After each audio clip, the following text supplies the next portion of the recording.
आखाती देशांमध्ये सुरू असणाऱ्या युद्धाचा परिणाम आता सांगली जिल्ह्यावर देखील होऊ लागलाय।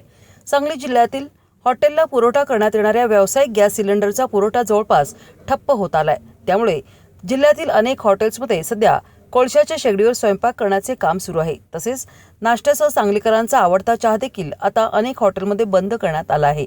याचबरोबर चायनीज पदार्थ देखील सांगलीमध्ये मिळणे बंद झालेत।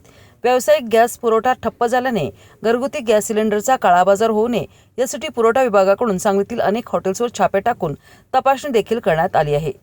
फार बिकट आहे सध्या, बिकट म्हणजे फारच बिकट परिस्थिती आहे। सध्या आम्ही कोळशावर काम करत आहोत आणि असं म्हटलं तर 40% कॅपॅसिटीने आमचं काम चालू आहे। आमचं मेनू पण 60% आम्ही उडवलेलं आहोत। सगळं 40%च मेनू देत आहोत। चहा म्हणा, पावभाजी म्हणा, चायनीज म्हणा, जिथं कन्झम्पशन गॅसचं जास्त होतं आहे तसले पदार्थ आम्ही देत नाही आहोत। आता तसले पदार्थ गिरायकाला सर्व करत नाही आहोत। गिरायक पण ॲडजस्ट करून घेत आहे। कोणाला नाश्ता दिल्यावर चहा नाही म्हटलं तर बी त्या काय कस्टमर पण आमची अडचण समजून घेऊन त्यांनी पण ॲडजस्ट करत आहेत। चहाच्या जागी त्यांनी ज्यूस, ताक, जे नॉन कुकिंग आयटम आहेत, नाहीतर थंड पेय आहेत, हे पिऊन जातात। चहा तर काय घेत नाही आहेत। आणि आता आमचा प्रयोग नवीन आहे कोळशाचा, तर बघू हे नफा नुकसान बघून आम्ही ठरवू किती दिवस हा व्यवसाय आम्ही करू शकतो।